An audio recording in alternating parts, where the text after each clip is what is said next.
Ganga versus मंगा। जादुई nail polish की बारिश। एक गांव में कमला और राम नाम के पति पत्नी रहते थे। उनकी एक ही बेटी थी, नाम था पूजा।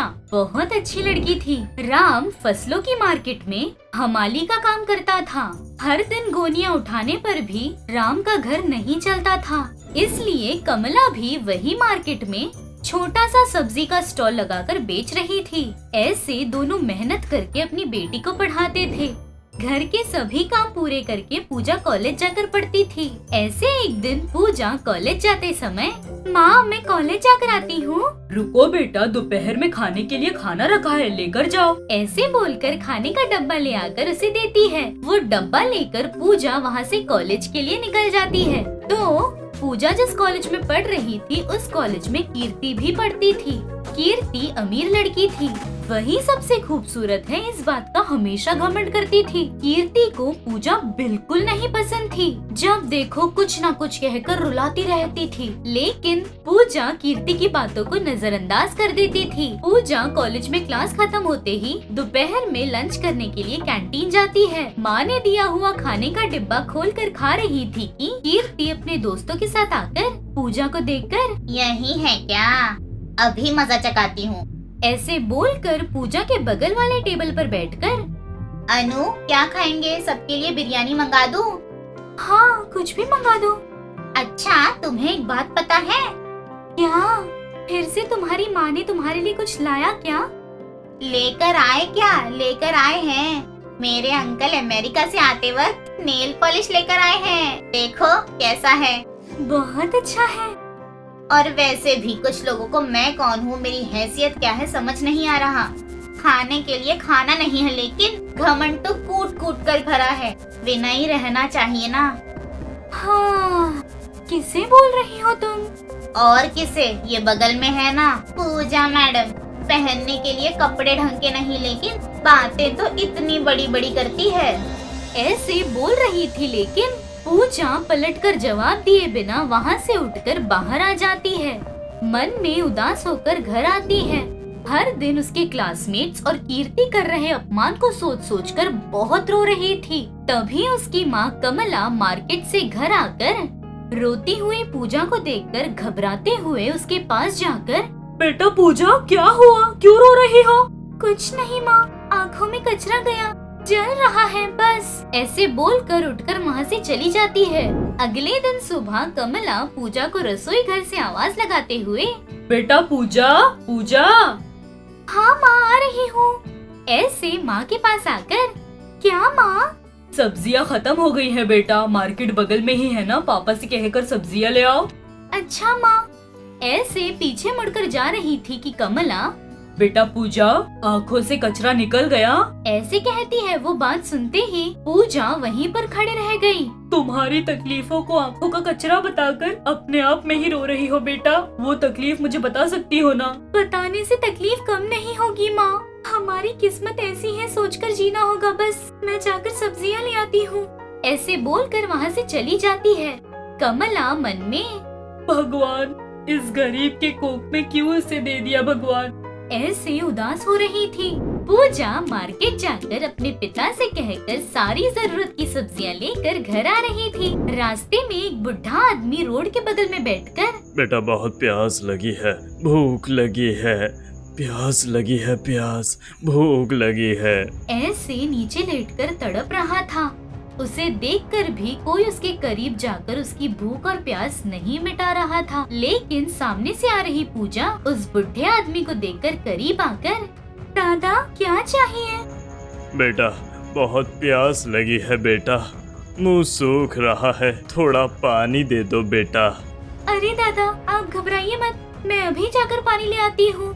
ऐसे बोलकर वहाँ से जाकर पानी ले आकर उस बुजुर्ग को देकर, दादा ये लीजिए पानी पीजिए, ऐसे बोलकर देती है। वो बुजुर्ग आदमी पानी पीकर, बहुत धन्यवाद बेटा, मेरी प्यास मिटा दी तुमने। दादा देखने पर ऐसा लग रहा है बहुत दिन से खाना नहीं खाया, लेकिन मेरे पास देने के लिए कुछ भी नहीं है।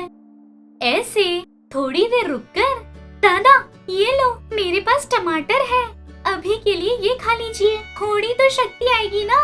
ऐसे बोलकर अपने पास की सब्जियों से थोड़े टमाटर निकालकर उन्हें देती है। तुमने जो मुझ पर एहसान किया है वो कैसे चुकाऊं बेटा। 100 साल खुशी से रहो। तुम्हारे मन में जो भी है वो पूरा हो ऐसा आशीर्वाद दे रहा हूँ। ऐसे बोलते ही पूजा बहुत खुश होकर, आपका आशीर्वाद ही काफी है और कुछ नहीं चाहिए। अच्छा दादा, देर हो रही है, मैं चलती हूँ। ऐसे बोलकर वहाँ से घर लौट आती है। घर आकर लाई हुई सब्जियाँ माँ को देकर फिर से घर के बाहर आकर घर के आंगन में कट्टे पर बैठकर उस बुजुर्ग आदमी की कही हुई बात सोच रही थी। उतने में धीमी धीमी बारिश होती है। धीमी बारिश जोरदार होने लगी थी। तभी पूजा मन में, दादा ने क्या कहा, मैं अपने मन में जो सोचूंगी वो होना चाहिए ना। हाँ, सोची हुई बात सच हो जाएगी तो कितना मजा आएगा। वैसे भी ऐसा क्यों होगा? अगर मान लो ऐसा होता है तो मेरे से ज्यादा नसीब वाला कोई नहीं। कह कर देखती हूँ। ऐसे वहाँ से उठकर बारिश में आकर भीगते हुए, टिप टिप बूंदों की बारिश में अगर बूंदों की जगह नील पॉलिश आएगा तो कितना अच्छा होगा, ऐसे सोचती है। उसके ऐसे कहते ही आसमान से नेल पॉलिश की बॉटल्स गिरना शुरू हो गई थी। वो देखकर पूजा शॉक, नीचे गिरे हुए बॉटल्स उठाकर अंदर जाती है। उसमें से एक बॉटल लेकर सारे नाखूनों पर नेल पॉलिश लगाती है। उसके बाद कॉलेज के लिए तैयार हो रही थी। ऐसे अपने पुराने कपड़े हाथ में लेती है। पूजा के हाथ लगते ही वो पुराने कपड़े नए कपड़ों में बदल गए थे। वो देखकर पूजा बहुत चौंक जाती है। अपनी माँ को सारी बीती बातें बताती है। सब सुनकर कमला, वो बुजुर्ग आदमी को जाकर बहुत बहुत धन्यवाद कहकर आओ जाओ। अच्छा माँ, कॉलेज जाऊंगी ना, जाते वक्त कह दूंगी। ऐसे बोलकर कॉलेज जाती है। रास्ते में पेड़ के नीचे बुजुर्ग आदमी को देखकर उनके पास आकर, दादा देखिए, आपने कहा था ना वो सच हो गया। ये सब तुम्हारे पुण्य का फल है, खुशी से रहो। ऐसे बोलकर वहाँ से चला जाता है। पूजा भी वहाँ से कॉलेज आ जाती है। पूजा को देखकर कीर्ति का मुंह खुला का खुला रह गया। पूजा धीरे से कीर्ति के पास आकर, कुछ भी किसी का अपना नहीं होता। आज तुम्हारे पास है, कल को किसी और के पास होगा, उतना ही, लेकिन सब मेरे पास ही है, ऐसे कभी मत सोचना। वैसे भी इंसानों में पैसों से ज्यादा अच्छा गुण होना चाहिए। जिसके पास नहीं है उसके लिए दया आनी चाहिए, घिन नहीं, समझी? अभी तो बदल जाओ। ऐसे बोलकर वहाँ से चली जाती है। उस दिन से कीर्ति अगली बार पूजा से, बाल देखकर क्या हाँ कहना माँ। तुम्हें कुछ नहीं पता, चुप करो। भाभी जी, आप शादी की तारीख निकलवाइए, हमें बारिश होने से पहले घर जाना है। ऐसे बोलकर अपने बेटे को लेकर वहाँ से चली जाती है। ऐसे किरण और काव्या की शादी होती है। शादी होने के बाद से कांतम अपनी बहू के बालों की बहुत तारीफ करती थी। ऐसे एक दिन पड़ोस की प्रमीला घर आती है। बेटा काव्या, 2 कप कॉफी ले आओ। हाँ सासू माँ, अभी ले आई। ऐसे कहती है यहाँ कांतम। मेरी बात पर यकीन नहीं ना? अभी मेरी बहू आएगी ना, देखो मेरी बहू के बाल देखो। ऐसे बोलते ही काव्या कॉफी ले आकर, सासू माँ कॉफी, ऐसे दोनों को देती है। प्रमीला कॉफी कप लेकर काव्या को ही देख रही थी।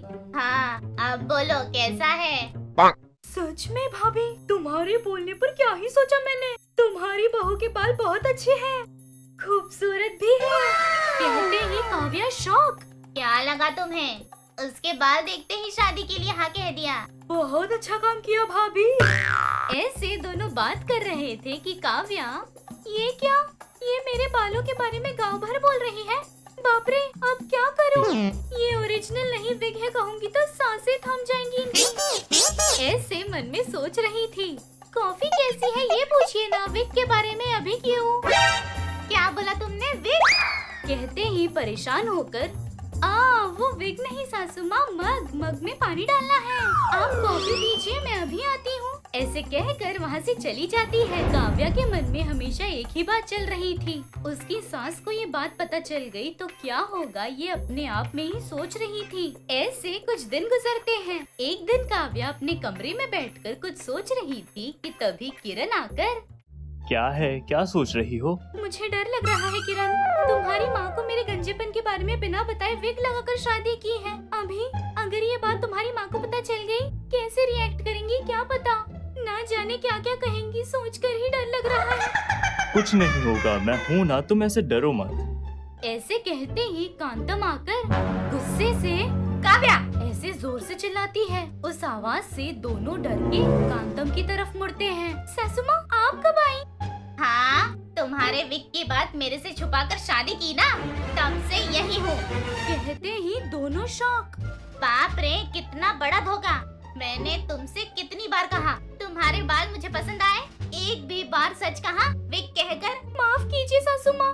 तुम्हारा खेद नहीं चाहिए, जाओ, जरूरत नहीं, फिर से अपनी शक्ल मत दिखाना। ऐसे चिल्लाकर वहाँ से चली जाती है। काव्या रोते हुए लगाया हुआ विग जमीन पर फेंककर वहाँ से गुस्से से चली जाती है। रोते रोते उस गांव में मंदिर के पास आकर बैठती है। वो मंदिर के पास बैठकर, क्या है भगवान, मैंने कौन सा पाप किया, मुझे ये गंजापन दिया। कहते हैं लड़की की खूबसूरती उसके बालों में होती है, ऐसी खूबसूरती मुझे क्यों नहीं दी। धोखा देकर उनकी बहू बन गई, इसलिए उन्होंने चिल्लाकर निकाल दिया। अभी उनका सामना कैसे करूं मैं? मेरी बहू के बाल बहुत खूबसूरत है, ये सारे गांव में बताया था। उनकी क्या इज्जत रहेगी। ऐसे वहीं बैठकर रो रही थी। ऐसे उसके रोते ही कड़ी धूप का जो मौसम था वो तुरंत बदलकर सारे बादल काले होकर तेज हवा आकर बारिश हो रही थी। उस बारिश में काव्या भीगते हुए रो रही थी। ऐसे रो रही थी कि किरण आकर, क्या काव्या, बारिश में क्या कर रही हो? चलो घर चलें। क्यों ऐसे रो रही हो? जो हुआ सो हुआ, चलो घर। ऐसे बोलकर उसका हाथ पकड़कर घर जा रहा था। घर आते ही कांतम गुस्से से उसकी तरफ देखकर, क्यों आई हो फिर से यहाँ? माँ, अभी क्या हुआ? उसके बाल नहीं है, ये मुझे पहले से पता है। क्या कहा? उसके बाल नहीं है ये जानकर भी उसे शादी की तुमने? हाँ, वैसे भी बाल हैं तो क्या हुआ, बाल नहीं है तो क्या हुआ? इस धरती पर जिसके पास आँख, नाक, मुंह नहीं है, सुनाई नहीं देता, दिखाई नहीं देता, बहुत सारे लोग हैं। ऐसे लोगों से अगर तुलना करोगी तो बाल एक समस्या है। ऐसे कांतम को समझाता है। वो बातें कांतम भी सच है ना सोचकर अपना मन बदलकर, अच्छा अच्छा, क्या कर सकते हैं, तुम्हें पसंद आने पर मैं कौन होती हूँ बोलने वाली। हाँ, वो विग लगाने की कोई जरूरत नहीं, निकाल दो।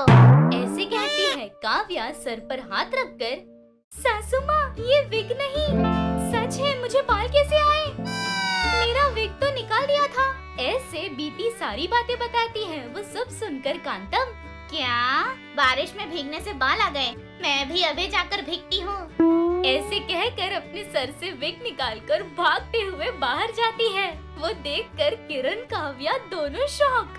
लेकिन कांतम के बहुत देर तक भीगने पर भी बाल नहीं आते। फिर से घर आकर सर झुकाकर, माँ, तुम्हारा भी विग है? हाँ बेटा, इसलिए मेरे घर आई बहू को तो सर पर बाल होने चाहिए, ऐसे सोचा।